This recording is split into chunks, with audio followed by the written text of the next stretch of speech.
and greetings of peace. Would you like to attract abundance into your life? Have you ever experienced effortless success? How would elevating your leadership impact your personal and professional life?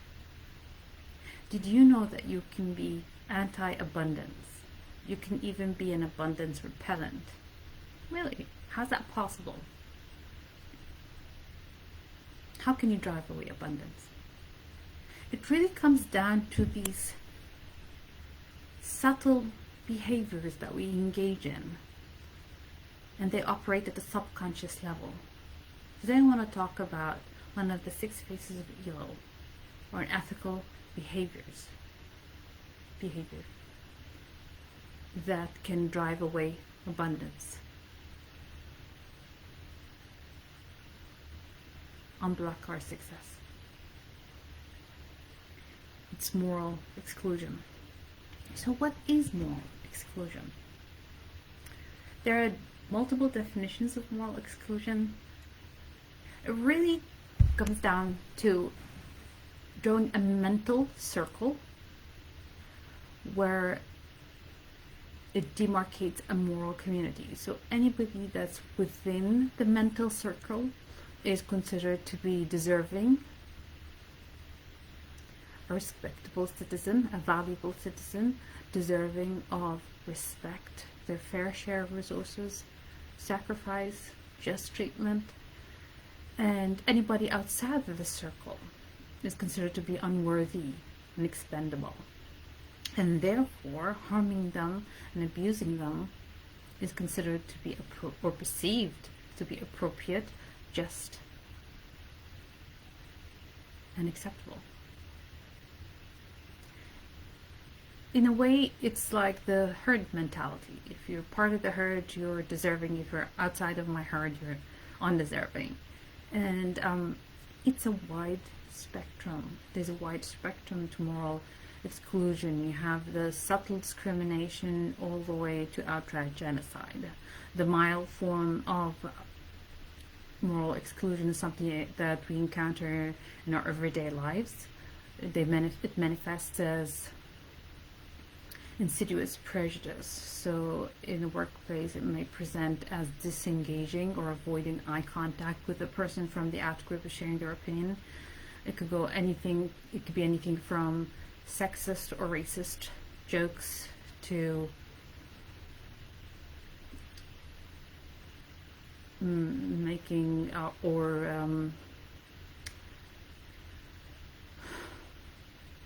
to withholding information and opportunity from the outgroup members.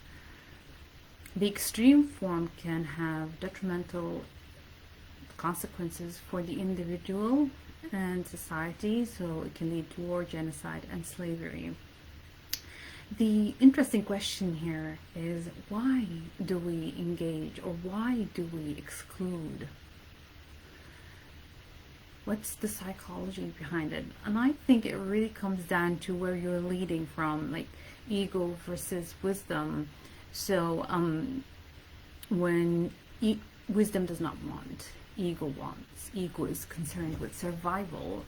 So when we are leading from ego, we are materialistic beings. We're weak and riddled with insecurity. We see the dignity and space of others as a threat to our identity. We see our dignity and space to be in conflict with those of others who are different from us. And that's where the struggle begins.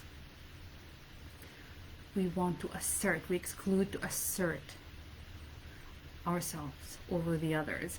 We fear.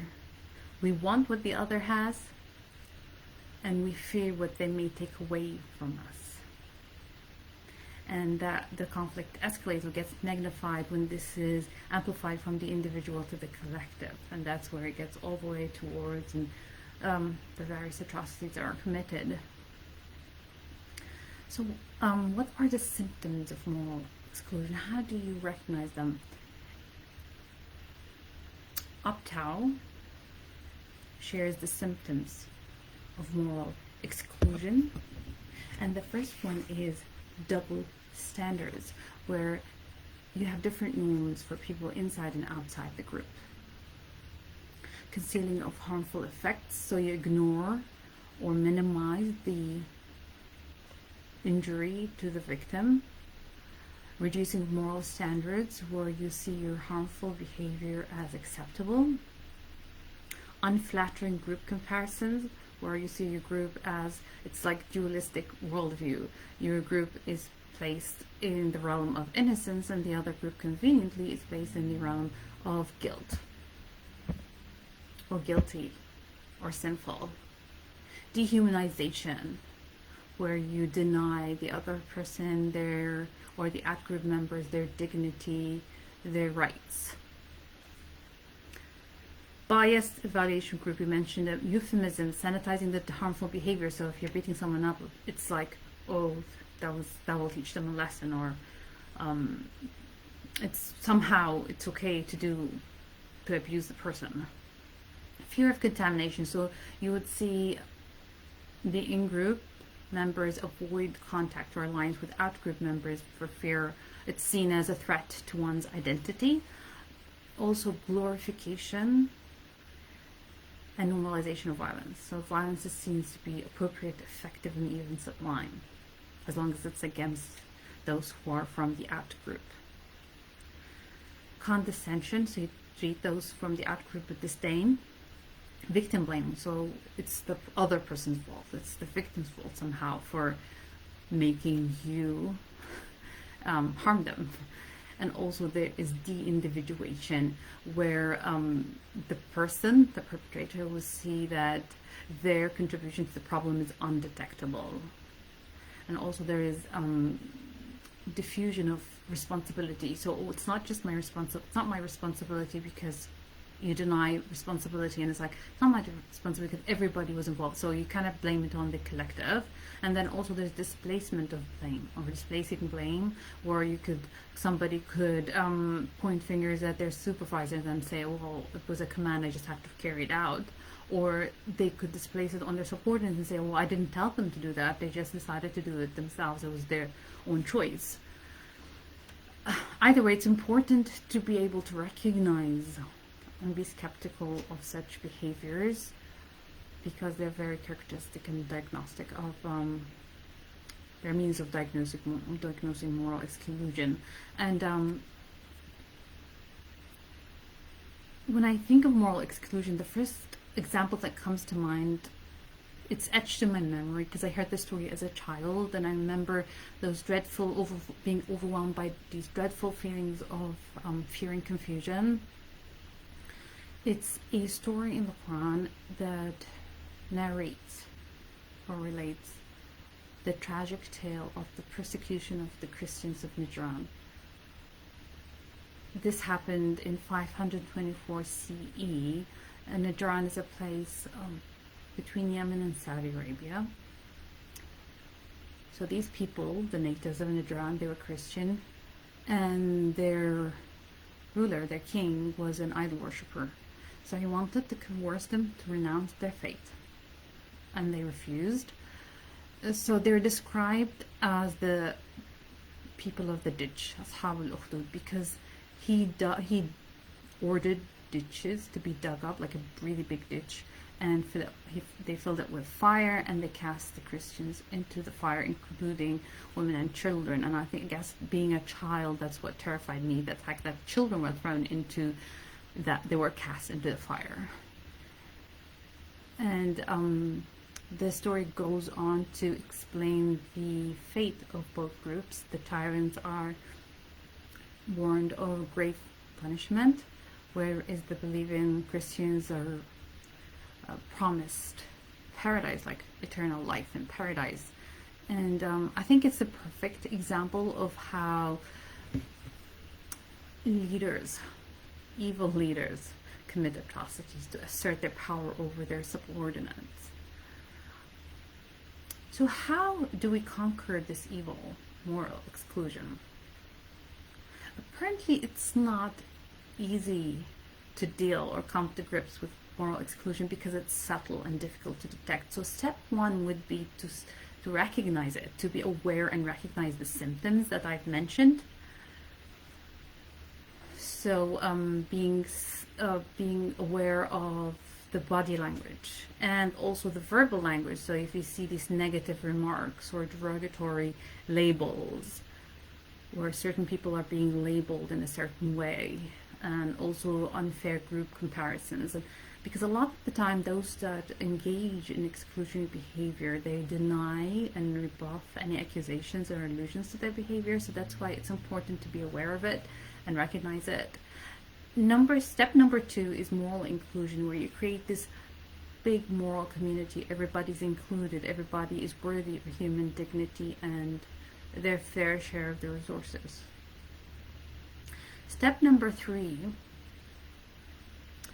is to encourage a positive organizational culture that celebrates diversity and shuns the us versus them mentality. So it's a competitive mentality where it's like us versus them, but you want a more inclusive mentality, more that celebrates diversity. So instead of you or I, it's you and I. Fourth and final step would be adopting, for leaders and followers to adopt a growth mindset, where a challenge to identity would be seen as an opportunity to grow, to expand your worldview, and as the individual and collective worldviews expand, then groups, organizations, teams, they start to respond from wisdom rather than react from ego, and moral inclusion becomes the norm. So I want to leave you with this question. Who has the right to decide who's worthy of human dignity? Very interesting question. My name is Dr. Aya Carey. I'm a certified leadership coach credentialed by the International Coaching Federation. I'm an organizational leadership specialist and emotional resilience coach and mentor. My goal is to transform the conception of leadership into one of inner peace, wisdom, and creation-based thinking. I empower leaders to lead from their souls through conscious awareness via coaching and mentoring.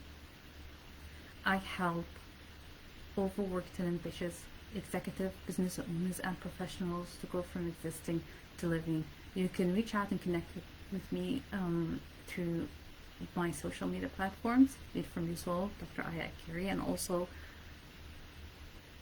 through my website, www.drayacarey.com. You can download a free goal setting guidebook and a free goal setting workbook. It will help you clarify your why, your purpose, and your goals, your desires, and create a plan for them. Thank you for your time, and have a wonderful day.